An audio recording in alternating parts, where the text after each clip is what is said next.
તાજા સમાચાર તમારી ભાષામાં મેળવવા માટે ડાઉનલોડ કરો ગુજરાતી મિડ ડેની એપ।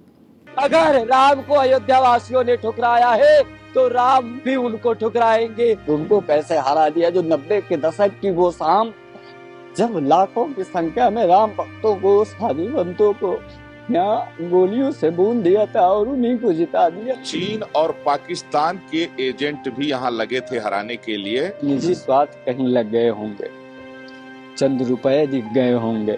ये अयोध्यावासी भगवान के नहीं हुए तो योगी मोदी के क्या होंगे। भाजपा के राष्ट्रीय अध्यक्ष ने कह दिया था कि आरएसएस की जरूरत अटल जी के समय थी, अब हम बहुत मजबूत हैं।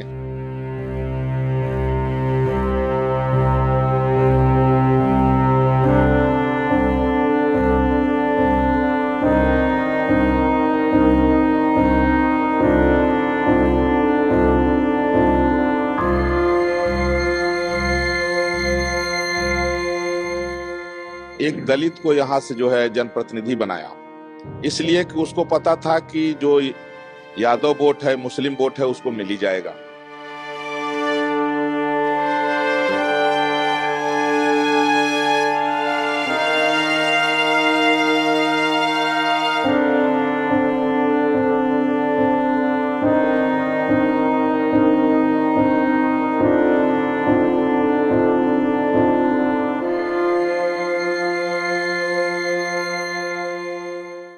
दिसंबर 1992 का वो कालिख जो राम भक्तों ने पूरे देश से आकर अयोध्या में विध्वंस कर दिया था, लेकिन राम मंदिर बनने के उपरांत ये जो कालिख अयोध्या वासियों के मस्तक पर लगा है, ये शायद हजारों हजार वर्ष तक ना ध्वस्त हो और ये जीवन भर हिंदू, अयोध्या का हिंदू अपने मस्तक पर लेकर घूमेगा और नमक हराम की तरह देखा जाएगा। जिसने राम मंदिर को बनवाया उसी को अयोध्या वासियों ने हरा देने का काम किया है। ये संपूर्ण अयोध्या के लिए, संपूर्ण भारत के हिंदुओं के लिए और संपूर्ण विश्व में पहले हिंदुओं के लिए इससे ज्यादा दुख की बात कुछ नहीं हो सकती है कि जिन माननीय प्रधानमंत्री मोदी जी ने, योगी जी ने जिस अयोध्या में आते थे तो लगता था कि आसपास के किन्हीं सीट के विधायक और सांसद हैं, ऐसा कभी लगा ही नहीं कि वो प्रधानमंत्री हैं। और उसके बाद भी उनको हरा देने का काम किया है। यह कालिख हजारों वर्षों तक चलने वाली है और इसे अयोध्या वासी कभी जो है खत्म नहीं कर सकते हैं। ये बहुत दुखद है और इसको कह पाना कि अयोध्या में क्यों अयोध्या वालों ने भारतीय जनता पार्टी को हरा दिया और उनको कैसे हरा दिया जो 90 के दशक की वो शाम, जब लाखों की संख्या में राम भक्तों को, साधु संतों को यहाँ गोलियों से बूंद दिया था और उन्हीं को जिता दिया। ये बहुत दुख है। इसको कह पाना, मैं पिछले 2 दिन से मुझे न भोजन हो मुझसे किया जा रहा है, न मुझे नींद आ रही है। मैं बता नहीं पा रहा हूँ कितना कष्ट है और ये सिर्फ मुझे, एक मात्र मुझे नहीं है बल्कि पूरे देश में हिंदुओं को है। और इसको सोचकर कि अयोध्या में लोगों ने भगवान राम को जो लेकर चलने वाली पार्टी है उसको हरा दिया और भगवान राम के भक्तों का निर्ममता पूर्वक संहार करने वाले रावणों को यहाँ से जिता दिया। अयोध्या को कभी पूरा भारत सहित पूरे सनातन में जो हिंदू है, पूरे विश्व में सनातनी हिंदू है, वो शायद माफ नहीं कर पाएंगे। ये बहुत दुखद है, बहुत दुखद है, बहुत दुर्भाग्यजनक है हिंदुओं के लिए, अयोध्या के हिंदुओं के लिए।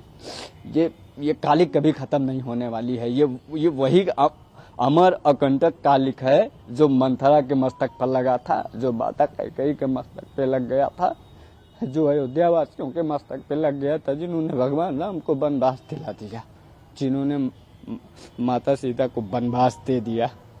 ये वो अमर कालिख है, ये वो अकंटक कालिख है जो जब तक राम मंदिर रहेगा तब तक ये कालिख हिंदुओं के मस्तक पर रहेगा कि जिन्होंने भव्य दिव्य राम मंदिर बनवाने का काम किया, 500 वर्षों के कालिख को विध्वंस कर दिया, उन्हीं को इन्होंने हरा दिया। निजी स्वार्थ, चंद निजी स्वार्थ कहीं लग गए होंगे, चंद रुपए दिख गए होंगे। जिन्होंने यह कहा कि संविधान बदल देगी भारतीय जनता पार्टी, जिस संविधान की बदौलत हमारे प्रभु श्री राम लला भव्य रूप से विराजमान हुए, कुछ जुमलेबाज पार्टियों ने उसी संविधान को ही दांव पे लगा दिया अपनी राजनीति के चक्कर पे, और उन्होंने पूरे देश में ये कहा कि संविधान बदल देगी भारतीय जनता पार्टी। इससे ज्यादा दुखद और क्या होगा, संविधान बदलने की किसी में क्षमता नहीं है। मैं बहुत दुखी हूं और लगभग 5 लाख वोट जो है तो भाजपा प्रत्याशी लल्लू सिंह को मिला।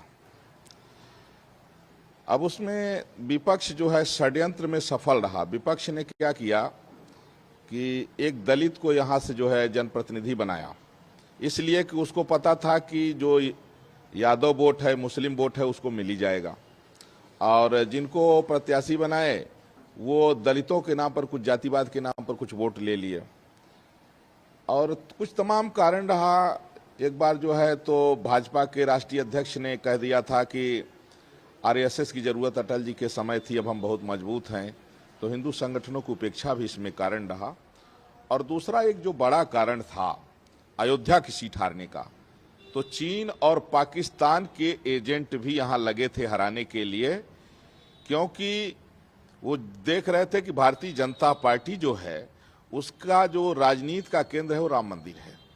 तो चीन और पाकिस्तान के एजेंट यहां रात रात घूम करके, और वो जो है यहाँ पैसा भी काफी बांटे हैं, तो वो दलितों को और ओबीसी को जो है तो समझाने में और खरीदने में कामयाब रहे।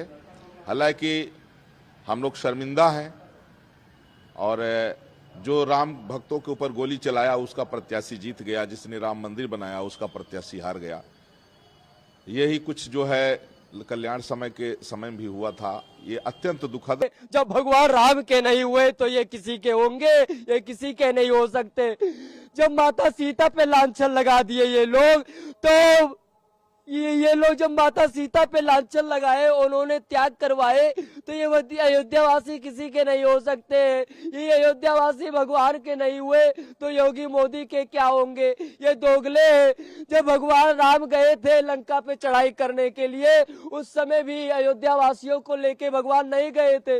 उनको मालूम था कि अगर अयोध्यावासी को लेके जाएंगे तो वास्तव में धोखा कर देंगे, ये रावण से समझौता कर लेंगे, इसीलिए वो लेके नहीं गए। इसीलिए ये अयोध्यावासी पे कभी विश्वास मत करना। जो राम को लाए थे हम उनको लाए थे, लाएंगे, यही नारा अयोध्यावासी पहले कर रही थी। अब कहा गया वो नारा, अब कहा गया जो राम को लाए थे तुम लोगों ने ठुकरा दिया। तुम्हारे लोगों के जीवन पे धिक्कार हो, ऐसे अयोध्यावासी पे धिक्कार हो। और मैं कहना चाहता हूं कि जो राम को ठुकराता है उसको दुनिया ठुकराती है। अगर राम को अयोध्यावासियों ने ठुकराया है तो राम भी उनको ठुकराएंगे। ये वह अवस्था भविष्यवाणी है संतों का। સબસ્ક્રાઇબ કરો Gujarati mid day. Bell icon પર ક્લિક કરીને મેળવો તમામ વિડીયોના ડાયરેક્ટ નોટિફિકેશન.